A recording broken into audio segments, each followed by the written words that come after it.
Hello friends, इस video में हम लोग देखेंगे JPA जावा परसिस्टेंस API। तो जैसा कि हम इसका इंट्रोडक्शन पहले आपको बता चुके हैं, आप जाके स्प्रिंग बूट का जो मेरा प्लेलिस्ट है वहाँ पे जाकर आप इसका इंट्रोडक्शन देख सकते हैं। हाइपरनेट विथ JPA में डिफरेंस भी देख सकते हैं, JPA हम लोग क्यों यूज करते हैं और कौन कौन से एनोटेशन होते हैं, अब आपको इस वीडियो में मिलेगा। ठीक है, तो आप इंट्रोडक्शन देख सकते हैं। ऐसे उस वीडियो का लिंक डिस्क्रिप्शन बॉक्स में मिल जाएगा, जहाँ से कि आप इंट्रोडक्शन देख सकते हैं JPA का। तो आज हम लोग इस वीडियो में देखेंगे JPA का कौन कौन से एनोटेशन होते हैं जो टेबल और प्राइमरी की पर अलाउ होते हैं। तो चलिए हम लोग शुरू करते हैं। तो सबसे पहले एक एंटिटी एनोटेशन है।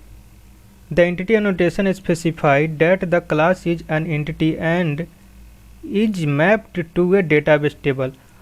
आप जिस क्लास को डेटाबेस टेबल से मैप करते हैं उस क्लास को आपको एज ए एंटिटी मार्क करना होता है। ठीक है, जैसा कि आप देख सकते हैं हमने एक स्टूडेंट क्लास बनाया है जिसको कि डेटाबेस से मैप किया है।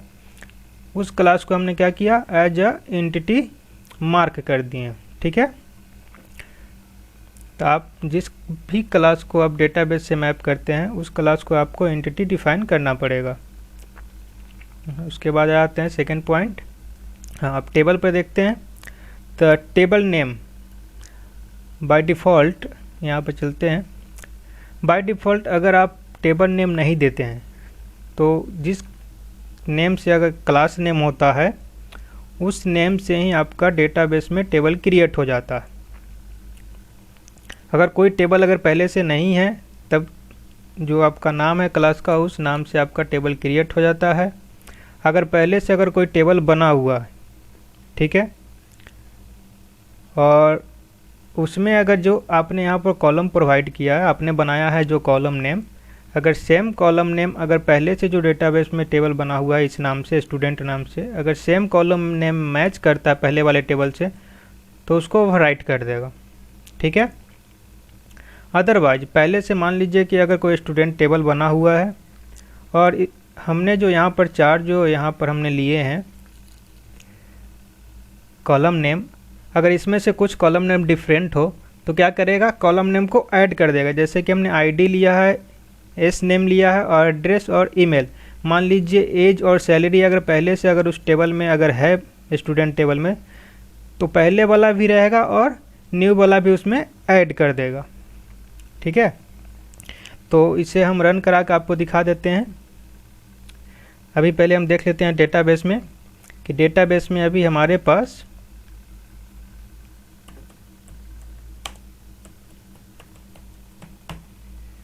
इसको ड्रॉप कर देते हैं। ठीक है,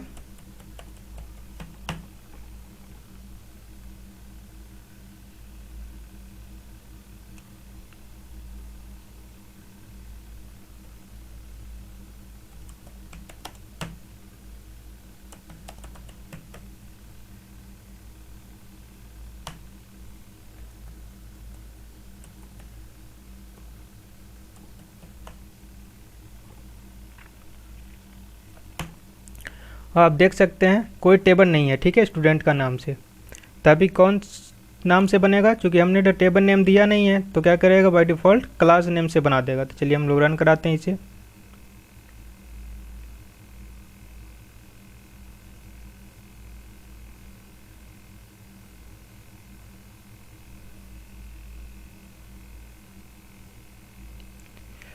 रन कर गया। तो चलिए अब देखते हैं हम लोग डिस्क स्टूडेंट। तो आप देख सकते हैं यहाँ पर सारे के सारे टेबल भी बन गए और कॉलम नेम भी बन गया है। ठीक है, यहाँ पर जो साइज आया है डेटा टाइप का वो यहाँ पर बाय डिफ़ॉल्ट है। ठीक है, इसको भी हम लोग देखेंगे नेक्स्ट वीडियो में। तो देख सकते हैं कि टेबल यहाँ पर बन गया। कौन से नाम से, जिस नाम से क्लास था। अगर आप चाहते हैं कि नहीं हम टेबल नेम को स्पेसिफाई, एक नया टेबल है, क्लास नेम के नाम से टेबल नहीं होना चाहिए, हम टेबल नेम खुद दे अपने हिसाब से, तो उसके लिए आपको क्या करना पड़ेगा, तो यहाँ पर देख सकते हैं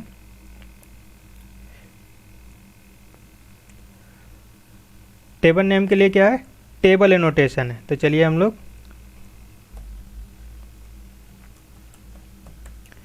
टेबल दे देते हैं एनोटेशन और यहाँ पे नेम फिक्स कर देते हैं, मान लीजिए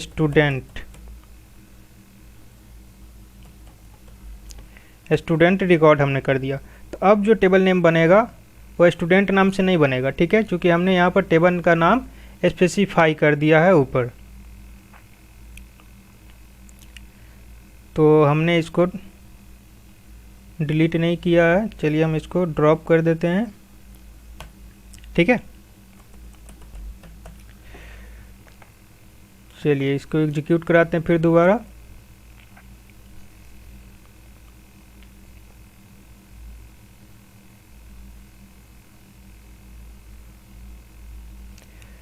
चलिए तो यहाँ पर देख सकते हैं अब जो टेबल का नाम होगा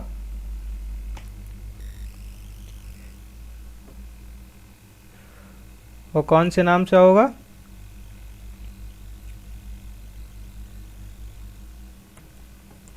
डिस्क स्टूडेंट रिकॉर्ड, ठीक है। देखिए यहाँ पे बन गया टेबल, लेकिन इसमें भी एक कंडीशन है कि हमने यहाँ पर सारे स्मॉल लेटर्स दिए हैं, लेकिन मान लीजिए कि आपने स्टूडेंट और रिकॉर्ड, यहाँ पर दो वर्ड है स्टूडेंट और रिकॉर्ड, मान लीजिए कि कोई भी कैपिटल लेटर हमने कर दिया, तो अब ये क्या करेगा कि अब जो नया टेबल बनेगा उसमें अंडर स्कोर आ जाएगा, स्टूडेंट अंडर स्कोर रिकॉर्ड। अगर हम इसको एग्जीक्यूट कराते हैं तो आप देख सकते हैं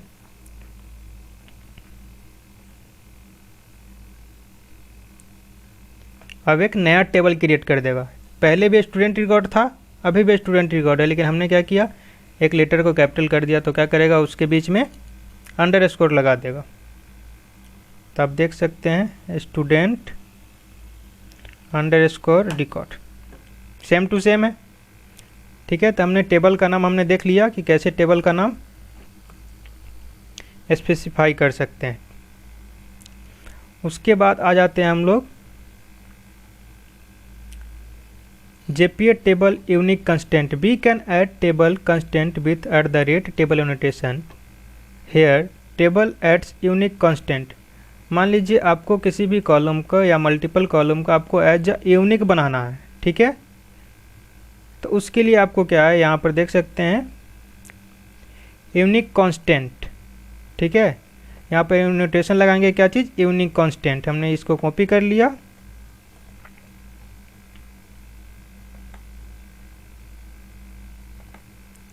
और यहाँ पे जाके कॉमा लगा के पेस्ट कर देते हैं, ठीक है, और इसको ऐड कर देते हैं।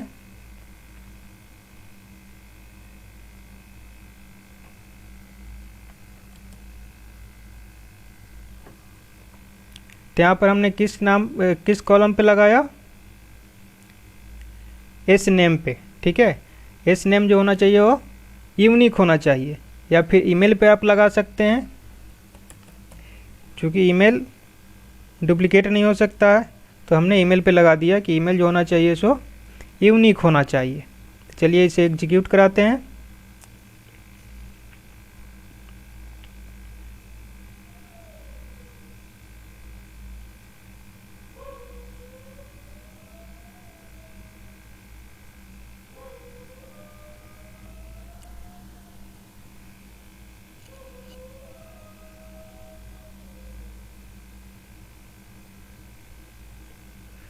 एग्जीक्यूट हो गया। चलिए यहाँ पे सबसे पहले हम क्या कर लेते हैं, इसको हम बाद में बता देंगे आपको, जनरेटेड वैल्यू, ठीक है।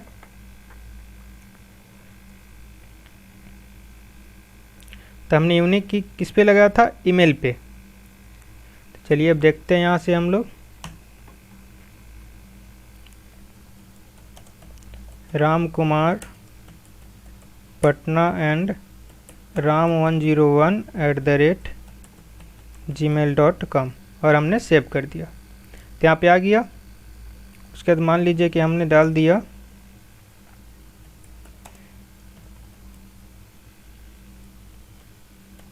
राम कुमार सिंह हमने मान लीजिए डाल दिया और इसको डाल दिया दिल्ली एड्रेस और ईमेल ram101@gmail.com और हमने सेव किया।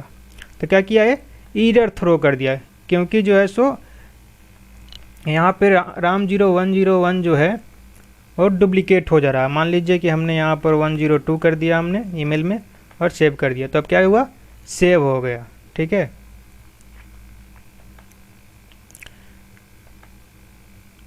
तो आप यहाँ से यूनिक कांस्टेंट भी लगा सकते हैं टेबल के थ्रू। ठीक है, एक और तरीका है, वो भी हम आपको बताएंगे कि कैसे लगा सकते हैं। तो हमने यहाँ पर किस कॉलम पे लगाया था, ईमेल पे। आप फ़ोन नंबर पे भी लगा सकते हैं या जो भी आपका यूनिक कॉलम है।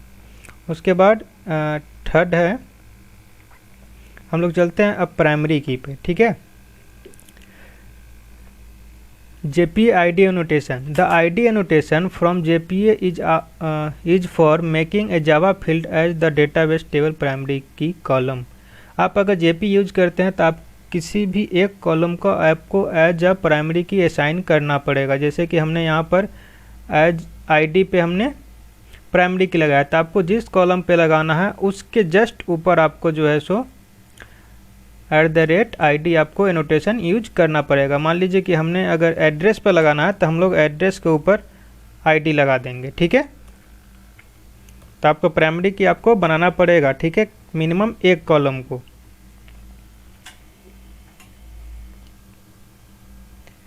तो हमने यहाँ पर किसको बनाया है, ID को एज ए प्राइमरी की बनाने के लिए आपको @ID एनोटेशन यूज करना पड़ेगा। उसके बाद नेक्स्ट है JPA ID auto generator. We can mark an ID field as auto generated primary key column. The database would auto generate a value for the ID field when inserting the data to the table. आप जो है चाहते हैं कि नहीं, manual अगर ID नहीं दें, ठीक है, आप फॉर्म से ID अगर पास नहीं करते हैं, ऑटो जनरेट करें, ठीक है, डेटाबेस, तो हम लोग उस पर क्या करते हैं, जनरेटेड वैल्यू को लगा देते हैं। ठीक है, एनोटेशन को। तो इससे क्या करेगा, आपको जनरेटेड वैल्यू, एक नया वैल्यू जो है सो क्रिएट कर देगा डेटाबेस और आपको प्रोवाइड करेगा। ठीक है, तो ये जनरेटेड वैल्यू आप जब डेटाबेस आप इंस्टॉल आपने किया होगा, डेटाबेस एप्लीकेशन, तो उस समय अगर पहली बार आप जो है सो जनरेटेड वैल्यू का यूज कर रहे हैं तो आपको 1 से स्टार्ट होगा बाय डिफ़ॉल्ट। अगर आपने कई बार अगर किया होगा डेटाबेस में ऑटो जनरेटेड का यूज, तो जो लास्ट वैल्यू ऑटो जनरेटेड होगा उससे +1 जो है सो जनरेट करेगा, ऑटोमेटिक जनरेट करेगा। ठीक है, तो आप देख सकते हैं यहाँ पे हमने 815 तक हमने कर चुका था, तो अभी जो नेक्स्ट वैल्यू दिया 816 और उसके बाद 818। ठीक है, वो सीरियल बाई चलता है, एक एक का डिफरेंस रहता है, +1 हमेशा करते रहता। तो ऑटो जनरेटेड के लिए आप क्या लगाएंगे, एनोटेशन @जनरेटेड वैल्यू। उसके बाद देखते हैं next annotation, generation type. When using the auto generated value for the ID field we can select generation strategy. One common strategy we use is auto. ठीक है, आप यहाँ पर इसके और भी एट्रीब्यूट हैं, तो यहाँ पे स्ट्रेटजी आप लगा सकते हैं, स्ट्रेटजी, ऑटो है, आइडेंटिटी है, सीक्वेंस है, ठीक है, टेबल है, तो आप ऑटो भी लगा सकते हैं, आपको सेम काम करेगा। आप अगर ऑटो अगर यूज करते हैं तो आप यहाँ पर सेम काम करेगा जो कि अभी कर रहा था। ठीक है, जस्ट लाइक आपको यही +1 करके आपको ID को जनरेट करेगा। तो आपने ये भी देख लिया। उसके बाद आ जाते हैं हम लोग नेक्स्ट पे,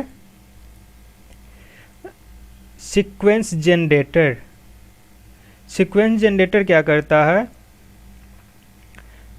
कि आपका ID जो है सो आप न्यू से स्टार्ट करेगा, फिर से 1 से स्टार्ट करेगा। आपका अगर बाय डिफ़ॉल्ट ID मान लीजिए, हम यहाँ पर मेरा ID है 818, लेकिन अब इस इंसर्ट करेंगे तो क्या होगा 819। लेकिन अगर हम चाहते हैं कि नहीं 1 से आए, तो उसके लिए हम लोग कौन सा एनोटेशन यूज करेंगे, सीक्वेंस जनरेटर, तो हम लोग इसको कॉपी कर लेते हैं और प्राइमरी की के ऊपर हम लोग लगा देते हैं।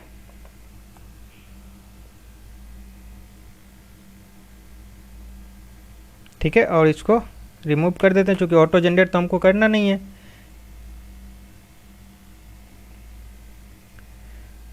तो यहाँ पर आप कोई भी नाम दे सकते हैं। ठीक है, ये कोई ज़रूरी नहीं है, हमने यहाँ पर दे दिया स्टूडेंट सीक्वेंस स्टूडेंट जनरेट, और जो आपने यहाँ पर नाम दिया स्टूडेंट जनरेटर का, आपको वही नेम आपको प्रोवाइड कर देना है जनरेटेड वैल्यू में। ठीक है, चलिए अब हम इसको रन कराते हैं।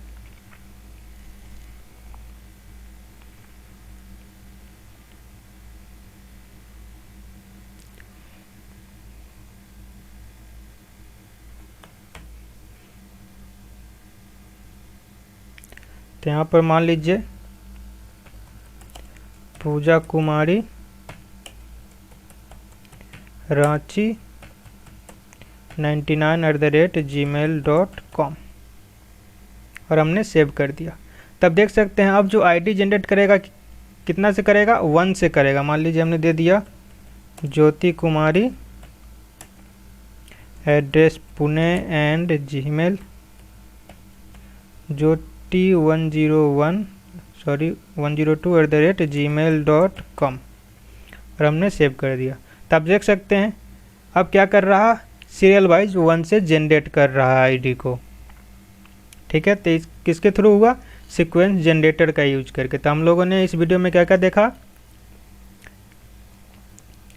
टेबल एनोटेशन, उसके बाद यूनिक कांस्टेंट एनोटेशन, प्राइमरी की एनोटेशन, उसके बाद ऑटो जनरेटेड एनोटेशन, और उसके बाद जनरेशन का टाइप देखा हमने, और आईडी का सीक्वेंस देखा। ठीक है, जेपी आईडी का।